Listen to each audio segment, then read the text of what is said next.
Class 2 এর তোমাদের 120 পাতায় অতীত পাখি সরলদের লেখা যে কবিতাটি রয়েছে সেটার প্রশ্ন উত্তরগুলো রয়েছে তোমাদের 123 পাতায়।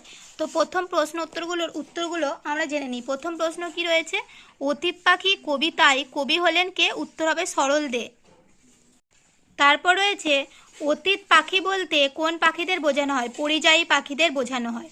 কিভাবে অতীত পাখি আমাদের দেশে আসে? হাজার হাজার মাইল পথ উড়ে। বছরের কোন সময় তাদের দেখা মেলে? শীতে। তারপর রয়েছে যুক্ত বর্ণ ব্যবহার করি। পাখি পক্ষী এটা তোমাদের করে দেওয়া আছে। বাঁক কি হবে? বক্র, ব কয়রফলা। পথ রাস্তা, লাখ লক্ষ, হাজার সহস্র, ছোঁয়া স্পর্শ। তারপর প্রশ্ন রয়েছে অতীত পাখিরা দূর দূরান্ত থেকে ড্যাশ আমাদের দেশে আসে। সেই পাখিরা খাবার এবং আশ্রয়ের খোঁজে আমাদের দেশে আসে। তারা প্রচণ্ড ঠান্ডা থেকে বাঁচতে এদেশে আসে। শীত শেষে এরা নিজের দেশে ফিরে যায়। তো প্রশ্নের উত্তরগুলো তোমরা দেখে নিলে এখান থেকে তোমরা দেখে দেখে তোমরা পড়াটা মুখস্থ করে নেবে। তো এরপরে তোমাদের অনেক ভিডিওই আমার চ্যানেলে দেওয়া আছে, সেগুলো যদি দেখে না থাকো অবশ্যই দেখে নিও। আর আমার চ্যানেলে নতুন হলে অবশ্যই চ্যানেলটিকে সাবস্ক্রাইব করে পাশে থেকো। আজকের ভিডিও এই পর্যন্ত।